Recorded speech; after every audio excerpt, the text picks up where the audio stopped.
Hey everyone, it's Colleen, the Preparedness Pro, back with you. I'm a little bit older today. I had a birthday last week. I don't feel 58, but I am. We're going to go live today with a great guest, Rick Cheatham. I hope I'm saying that right. Gosh, I'd be so You embarrassed. got it right. Woo, okay, shoot. That was perfect. Okay, good. We have a truly inspiring guest with us today. He is a seasoned marriage coach and a transformational speaker, not transactional speaker. He's a transformational speaker. He's got a remarkable background as a fire captain and a firefighter association president in Anaheim, California. And he brings a wealth of experience and wisdom to our show today. Rick's journey isn't just professional, it's very personal, and we're going to get into that today. He has faced significant challenges, including overcoming personal battles with sex addiction, enduring the heartbreaking loss of his oldest son, and recovering from a severe neck injury that left him learning to walk again just 5 months after retirement. Each of these experiences shaped him into a powerful advocate for resilience and personal transformation that he is today. So he's got 4 decades of marriage to his wife. That says a lot about transformation because people change every 10 years, is how I understand it. And he embodies this unwavering persistence and commitment to servant leadership in the home. So his dedication today is to do the best that he can for our show and to help somebody who's listening, who's tuning in today because of his experiences. So I'm really grateful to have you on our show today, Rick. Thank you so much. Thank you for having me, and happy birthday. Well, thank you. Thank you very much. Okay, so your journey from fire captain to this transformational speaker, it's pretty remarkable. What was the moment you realized that your calling was to help others beyond first responder situations? Well, the very first thing that comes to my mind when I hear that question, when you go through the valley and you're in a dark place, when you can find your way out of that, it almost, for me anyway, it then defines what your purpose is. And when you can define your purpose through the adversities you go through, it changes who you are, and you want to turn around and help others get through that same journey with hopefully a little quicker speed. So, the whole transformational idea or the transformational piece for me is that when you go through adversities like I have, and you've learned some valuable lessons through the process, it would almost be tragic to not shed that light back and help others get through their darkness as well. And I think that's what we're supposed to do as we go through trials. They're not supposed to beat us down. They're supposed to build us up and make us stronger. I think of the Japanese pottery where they use gold to fill the cracks together. Yeah. And definitely you've had your share of gold cracks being filled. Beautiful piece of pottery that you are today. I'd like to talk about that. Now, you spent 25 years with the fire department. What was the most valuable lesson that you learned there about human resilience? We responded to you name it, any type of medical emergency you can possibly think of. But 9 times out of 10, we're just going in and we're helping people who aren't as tragically impacted as they may have thought to call 911. But we get there and you can still see that they are very confused, whatever situation they're in. They're very worrisome.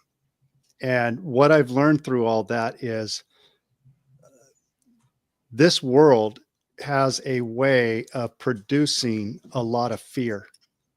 And when we produce fear, our autonomic nervous system, it just releases a litany of hormones that keep us in a stressful situation or fight or flight. And so what I've learned through my experience in the fire service is a lot of people, and it's probably more normal than most would assume, a lot of us spend most of our time in a fight or flight where we're releasing all of those chemicals.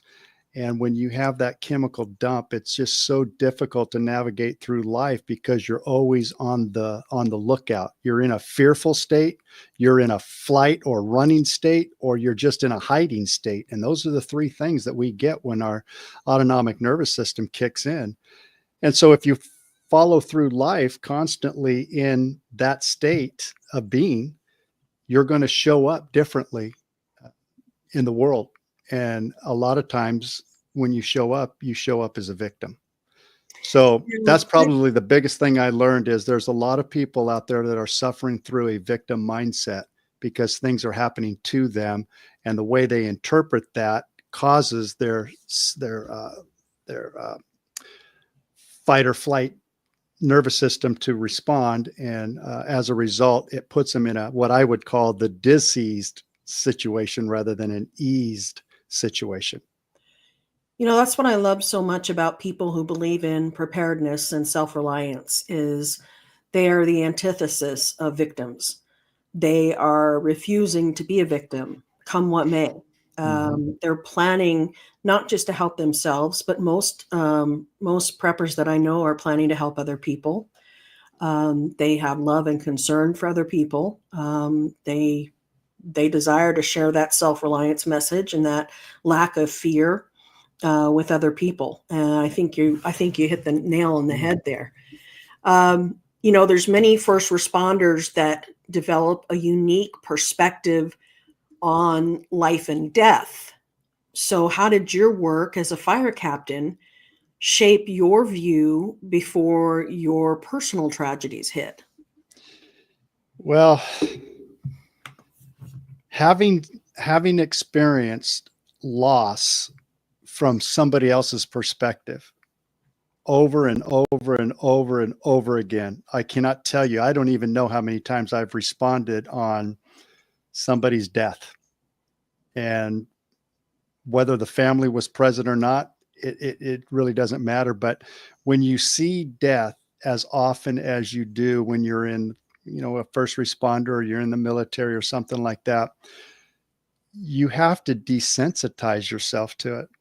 And so for a lot of years, it was just a job. I was just doing my work. I did what I was supposed to do as far as trying to relieve the pain from somebody else's perspective and just do my job in a professional and,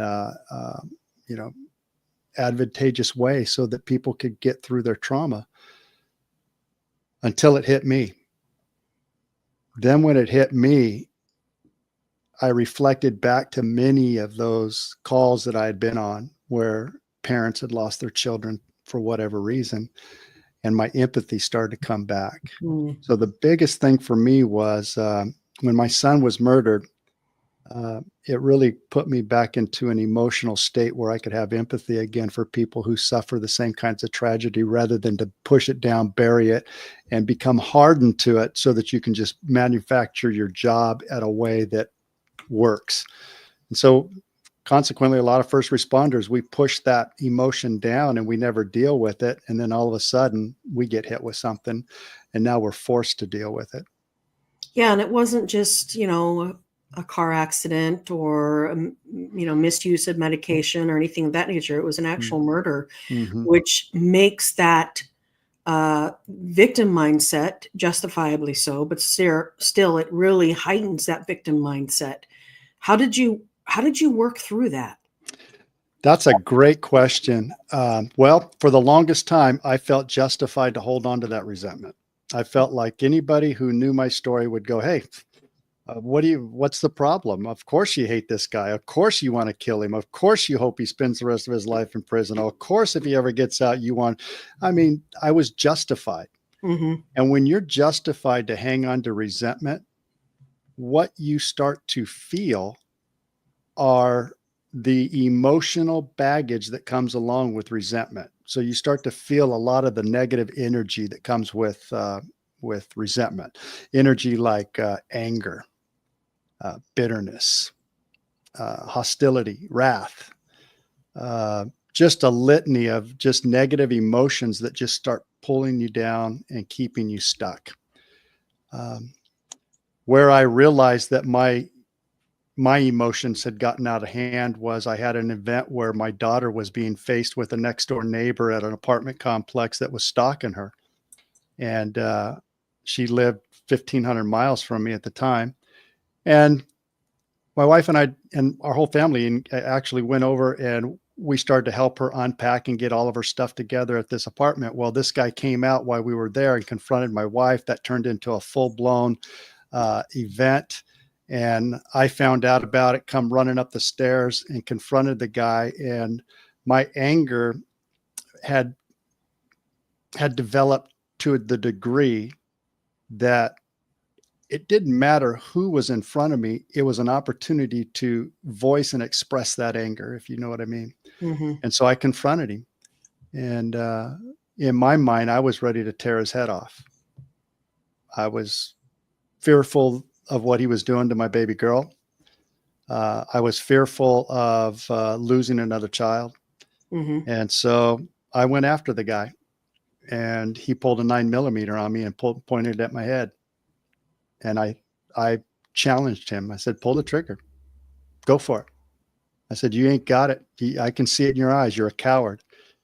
You can confront women and little girls, but you're not going to confront me, are you? You're going to pull a gun on me, because that's what cowards do. Long story short, the guy went to prison, went to jail that day, was illegal conceal and carry. So he lost his weapon, lost his job, got kicked out of the apartment, all that stuff. But a month later is when I fell and broke my neck. And it really caused me to reflect back on all of those situations. And so the turning point for me in developing, how do you get over the resentment, is I realized that resentment is a poison. It's a poison that's left behind somebody who does you wrong. And a lot of times we feel like it's justifiable to hold on to that resentment, not realizing what it's really doing to us inside. So it's like a snake bite. The snake bites you. Mm-hmm. And Venom the snake slithers off and does its thing. It does what a snake does. And it's the poison that's left behind. And that poison is resentment. And it burned inside of me to the degree that I didn't even care if I lived anymore. And I was hoping that guy would pull the trigger. And it really confronted who I was at that time. And I said, this was in front of my entire family. So my daughter, my son, my wife, my son's girlfriend, all of us were there to witness this event. And I thought, that's not who I am. I don't want to be this man. And so I started to go back and do the personal development work necessary to find out what it was that was causing me to hold on to this resentment and not let it go. And what I discovered was I had not forgiven the guy, and it took forgiveness to let go of the bitterness and the resentment and the anger. And the minute I was able to get to that level and just say, okay, I can forgive this guy for what he's done to my family, it was like a weight was just lifted off my shoulders. It was like a freedom. It was almost miraculous. It was, wow, where's that Rick been for the last 10 years, man? Mm-hmm. So it was just coming to the understanding that the resentment was killing me when I thought it was holding him accountable, and justifiably so. You've mentioned servant leadership mm-hmm. In your career. Tell me when that started to develop, that mindset. That started very early on in my career. When I went through my sexual addiction, this was 10 years after I got married. My wife tells me, I hate you, I hate God, I hate the church, I quit. And I had an addiction problem. And I started to get the help through a mentor. And for 3.5 years, my mentor taught me how to be a servant leader in the home, which is something that I thought, servant leadership in the home would be a good thing. So I really took hold of that, and in an effort to rebuild my wife's trust, I started to apply the servant leadership principles in my own home. And as I saw how that worked, it was just a natural fit to use the same type of principles in my occupation. Mhm. So at first, there's not a big need for servant leadership as just a fireman, other than working with other firefighters. But when I finally promoted to captain, that's when I really had the opportunity to really just pour into my crews. And for me, what spiritual leadership looks like to me is your priority is on the development of your people, more so than on the results of the day-to-day activities that we do. As a firefighter, you're not going to find many other folks that are more professional than they are. I mean, it's just ingrained in us that there's a professionalism that comes with that. So you don't have to really manage people to a large degree. There's some that you do, but for the most part, you don't. They can do whatever, they know how to take care of their job. They know what they're doing. They're very smart, very professional. So I didn't have to really manage them.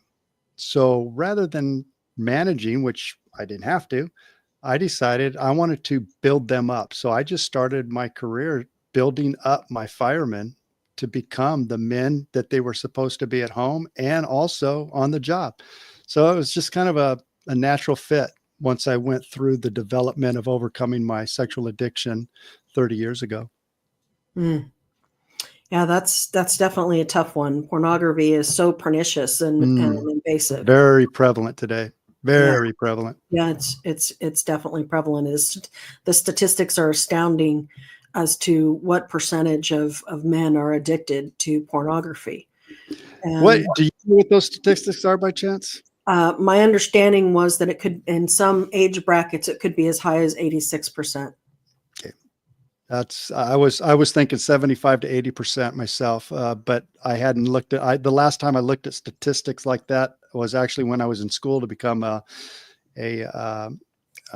addiction recovery psychologist. But I didn't finish my school, so I didn't get the degree. But I remember studying those statistics, and Mm. they were extremely high.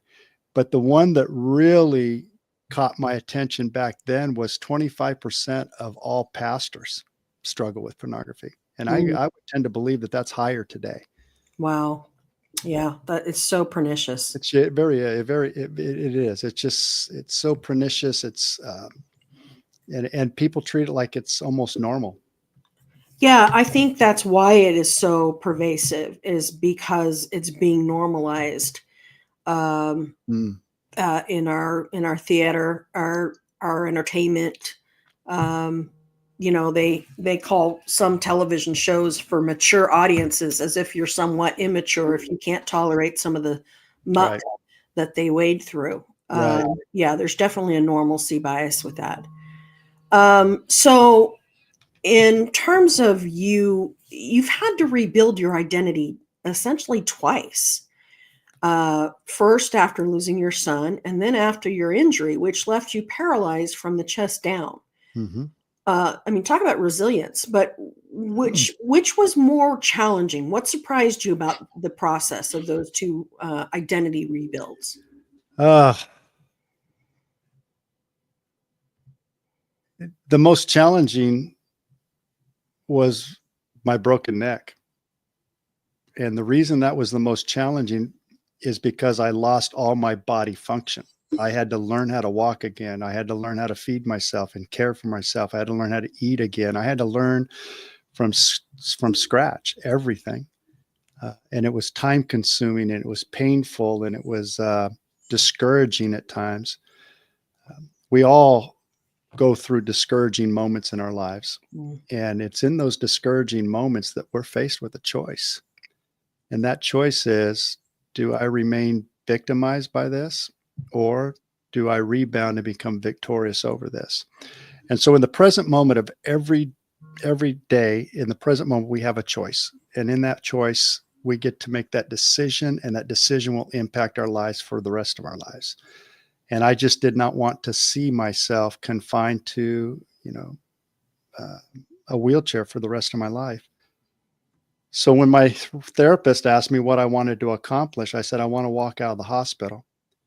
And she looked at me with surprise in her eyes and said, if that's the case, we need to get to work. And so we went to work for 3 months every single day. Well, it was 5 days a week, but I chose the weekends. If they had an open spot in the rehab facility, I wanted to get in there. So almost, I would say at least 6 days a week. I probably took one day off every 2 or 3 weeks, but it was a grueling, just a grueling process of learning to get your body mechanics back under control. Mm. My mind knew what my body needed to do, but my body couldn't receive the information from my mind. The nerve damage was so extensive. So that was the most challenging. Now, when I lost my son, there's an intense ache that it's very difficult to explain when you miss somebody so much. But I had my wife, I had my children, I had my body. I was able to function. So it was more adjusting to a new normal of being without my son in our presence. And as difficult as that challenge is,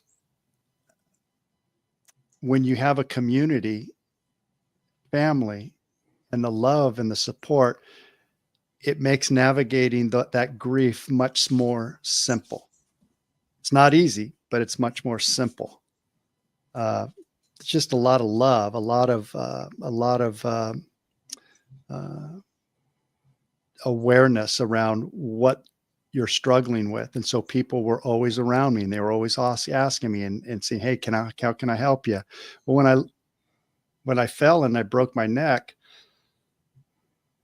that hits you at a different level, because now I can't use my hands like I once did.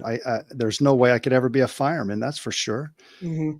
And my identity was wrapped around what my body function could produce. Yeah. And when your body could no longer function, that loss of identity, and then rebounding the trauma of my son's murder, put me in a place for those 10 years. That last part of that 10-year journey was just the most difficult.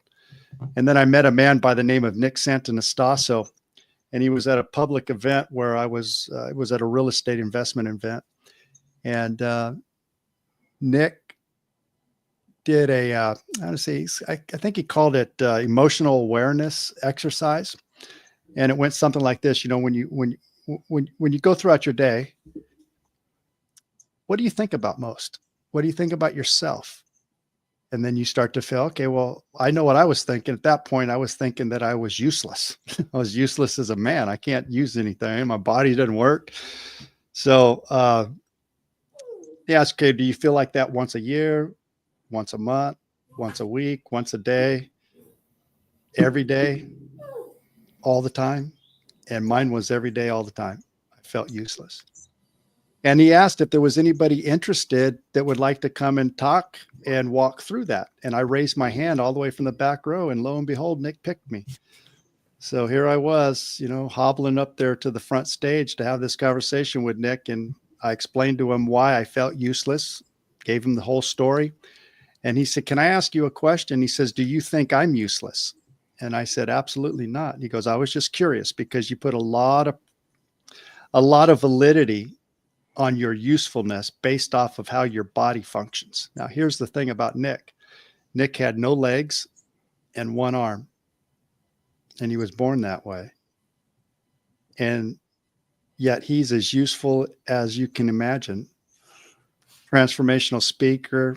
He toured with Tony Robbins for over 4 years. He lives in Dubai now, helping out the Dubai government. I mean, the man's just an amazing young man. And when he told me that, the light bulb went on. Here I am. I have all my body works. It's just not like it used to, but I have both my legs and I have all my arms. And here I am complaining to a man with no legs and one arm how useless I feel because my body doesn't work. That was a wake-up call. It changed me forever. Sounds like a blessed gift, that's for sure. Absolutely was. And had I not fallen and broken my neck, I would have never met Nick. That's the beauty of it. Mm-hmm. Sometimes things happen for a reason. However, we tend to look at our current situation, and instead of looking for the gold or looking for the gift in the adversity, we choose to be victimized by it. And when you become victimized by anything, you lose the ability to have gratitude. And when you lose your ability to have gratitude in life, you lose your ability to freely motivate yourself and navigate life. So that was a huge blessing for me, is just getting to the place where I could find gratitude for life. And I find that through the challenges that I'm faced with. You lose the beauty of the blessing when you approach life through a victimization. That's absolutely right. I believe 100% that God is always either ushering us away from danger or ushering us to something better.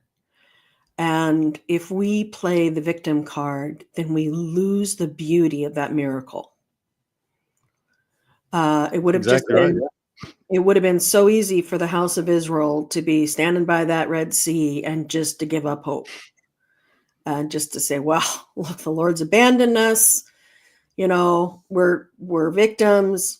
You know, we've been put upon and enslaved for all these years, and now look at us. Now we're it's funny, Kaleem, when you say that, I remember that story, and yeah, they could have easily stayed there at the Red Sea and become victimized. But you remember what a lot of them did do? They were all, why did you bring us here to be murdered right here? We're stuck. And they became victims, and they they started, woe is me. And they did. That is the natural man's response to adversity and challenges. It's like, whoa, why me? Why this? Why now? And it wasn't until those words came out of their mouth that God showed up in the form of Moses and his staff when he raised that bad boy up and parted the sea. And when they saw their escape route was in front of them, that's when the children of Israel said, well, how about that? Let's just cross this thing now. And that's how they escaped their adversity at that point. And a lot of times we do the same thing. Adversity and challenges are there almost like a Red Sea. It's there to show us the way. But if we focus on our rear view mirror at what's coming at us instead of where we're headed, it's easy to get locked into that fearful state of being and become victimized by the circumstance. So for me, it's very important to find the spiritual gift or even a physical gift, some sort of gift or blessing out of every adversity. And when I go back and I look at the fingerprints, I call them the fingerprint moments of my life. One was addiction and the restoration of my marriage, the son, my son being murdered, and my broken neck. Those are the three distinct major adversities. And in every one of those, I have found the gift. And your audience can find the gift in their adversity too. You just have to ask the right questions. We're so conditioned to asking the normal questions that we always ask. And that is, why me? Why now? What did I do wrong? What did I do to deserve this? And so we look to take the blame for whatever's happening instead of saying, maybe this is happening because it's my opportunity to see God provide the escape route.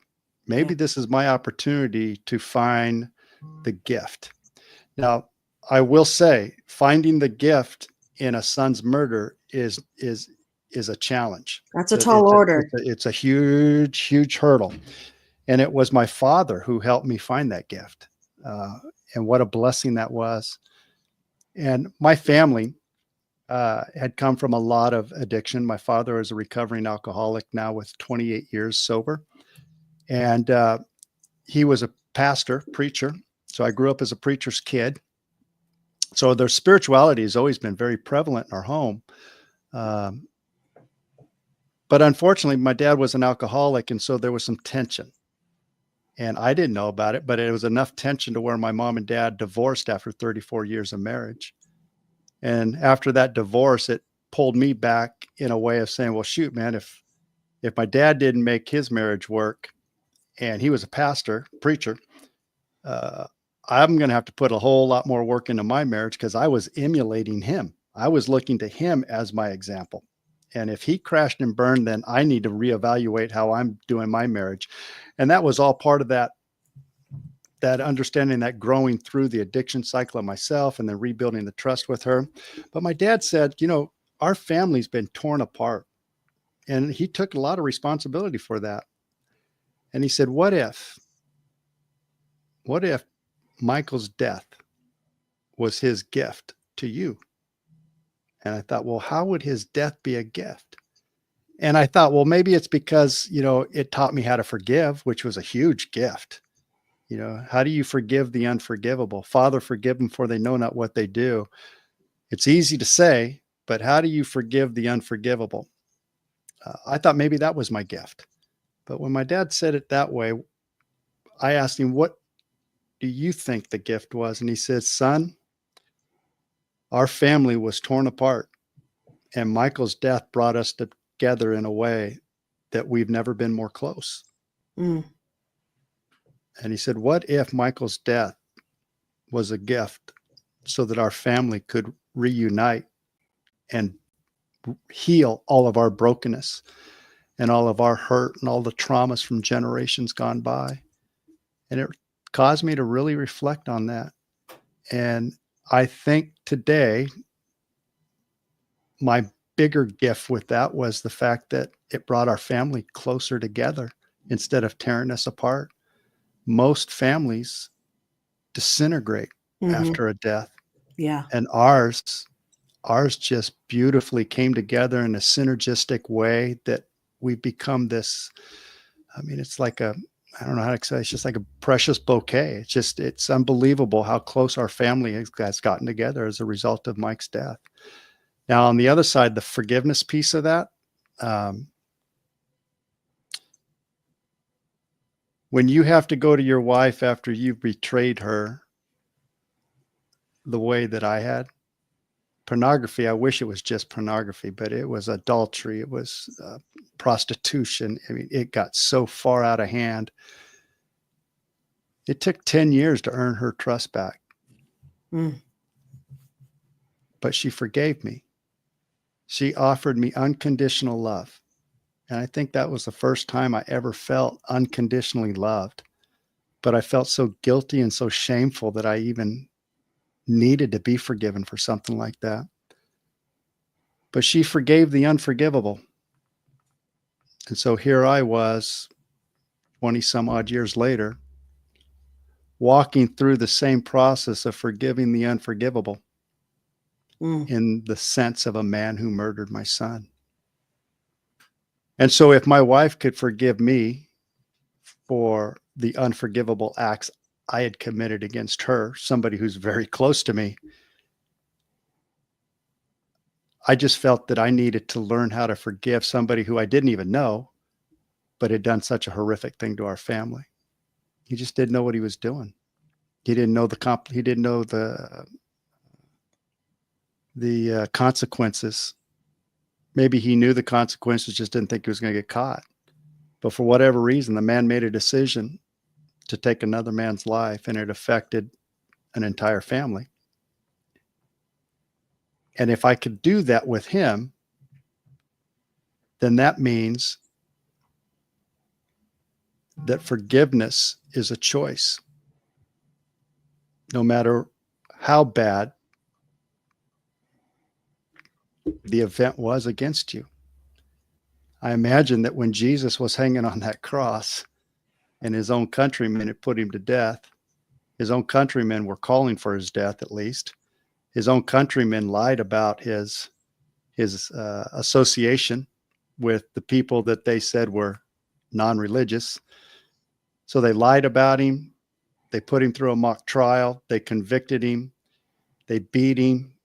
They stripped him of his clothes and mocked him as a king. They nailed him to a cross, and then they kicked that dang thing into a hole while he was nailed onto it as he just ripped to shreds his hands and his feet. And his words were, "Father, forgive them, for they know not what they do."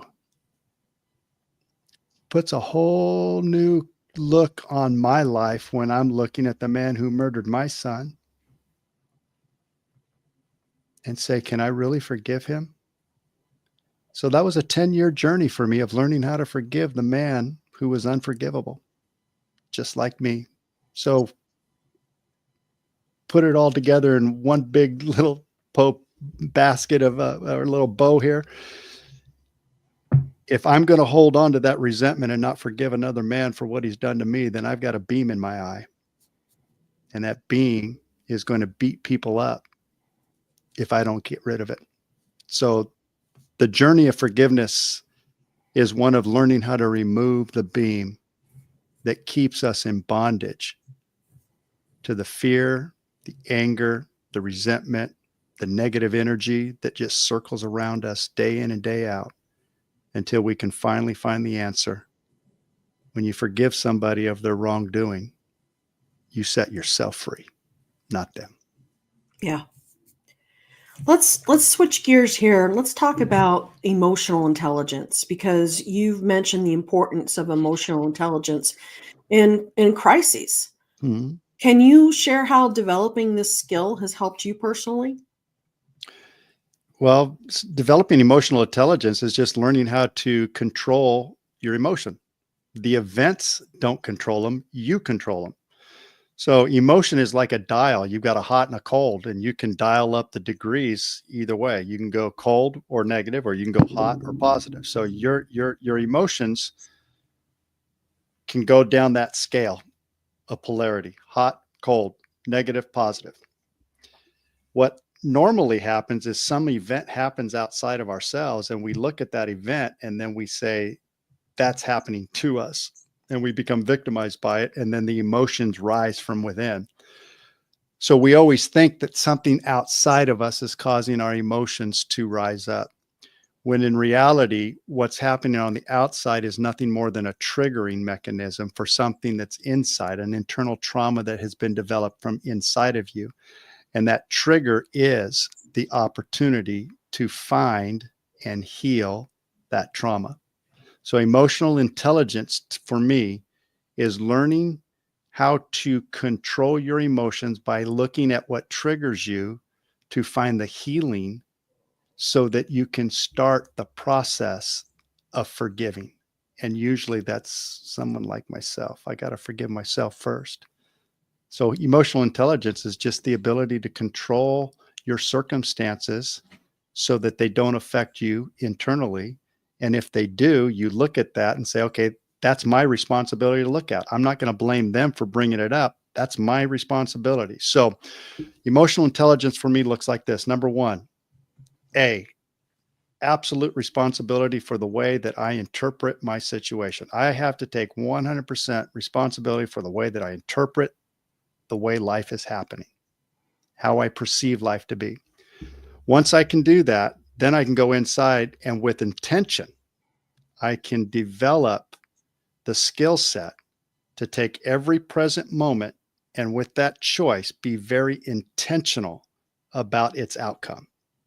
And then once I end up going past the intention, then it gets me into what I call my mind shift or my mindset or my meditation. And that's where I start to reflect on the inward being of who I am in connection with my creator. And together, my creator and me, we come up with the perfect mindset of how to achieve or how to find the gift in whatever that adversity was that you went into. So I call that aiming for life. AIM. Take absolute 100% responsibility for the way you interpret your life or your circumstances or your perceived events that are going on around you.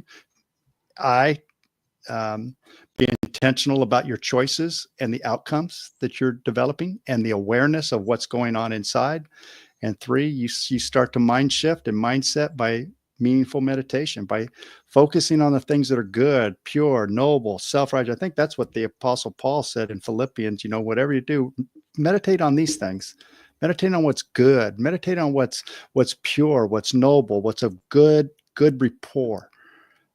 We often meditate on that guy that pulled over, that ran me off the road, or the guy that cut me off the road, or who knows of, my wife did this or my husband did that. And we're always focused and we're ruminating on the past events that cause us to harbor resentment.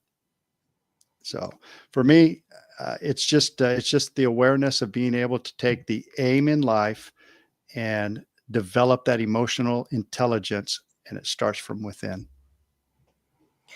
We don't have much time left, but I wanted to get to this question, resilience, because that's certainly something that you've learned and embodied. How does someone build their resilience muscle? Reps. Got to put in the reps. With somebody who, anybody who's ever trained, they know that in order for you to get good at what you're training, you got to put in reps. So you got to do it over and over and over and over again. So now here's the bad news. Adversity is the workout room for the mind. That's where you build your resilience. So when I say put in the reps, what I'm referring to is every adversity, every challenge, every setback that you're faced with, that's your rep. And now when you're there, rather than focus in on why you're there, focus in on what the purpose for you being there is. And the purpose is to build resilience. So that's the whole game. The entire game of life is learning to build emotional resilience through adversity. And the only way you're going to do that, the only way I found to do that, is I had to find the gift in every adversity. So there's a lesson to be learned in every situation. And when you learn those lessons, then you look at adversity a totally different way. I don't look at adversity as, I don't like going through them, don't get me wrong, but I don't look at adversity as though, oh, this sucks. It's happening to me again. How can this keep coming? Now I look at it, I go, okay, something's coming. Something's coming. There's a lesson to learn. And so it's just how you frame the questions. When you start asking the right questions, you'll start getting different results in your life. Yeah. So you don't get the life you want, you get the life you focus on. So if you're focused as a victim, you're going to get a life of a victim. If you focus in on the gift of adversities, you're going to find the gifts in adversity. So you get the life you focus on, not the life you want. So if you want a life that's worthy of what we're explaining here, then look at adversity through a different lens. Look at adversity through the lens of learning the next growing step to take me to that next level. What is it that I need to learn? Because something is preparing me. So I look at it as like it's a preparation. Get in the gym, put in the reps. Yeah. Okay. So how can people learn more about you and your transformational journey? Okay. You can get a hold of me at rick@rickcheatham.com. That's my website, rickcheatham.com. So email rick@rickcheatham.com. And through that, I'm hooked up with Instagram and Facebook. I do have a YouTube channel that I just recently started off, and I don't even know the name of that. I think it's YouTube at Ricky C. AFD, something like that, but I'm not even sure, but that will be on my website. So you can hit me up there. And what's your website? It's rickcheatham.com. Okay. So rick@rickcheatham.com. Okay. Wonderful. Well, thank you, Rick, for your time, for your inspiration, Your insight. It was a pleasure. It was just Thank a you, delight. Colleen. That was I appreciate that. I really do. It was wonderful. All right. Well, thank you. And we're going to have you on again because there's so much that we didn't get to cover today. Awesome. Let's do it. All right. Sounds good. All right. You take care. Bye-bye.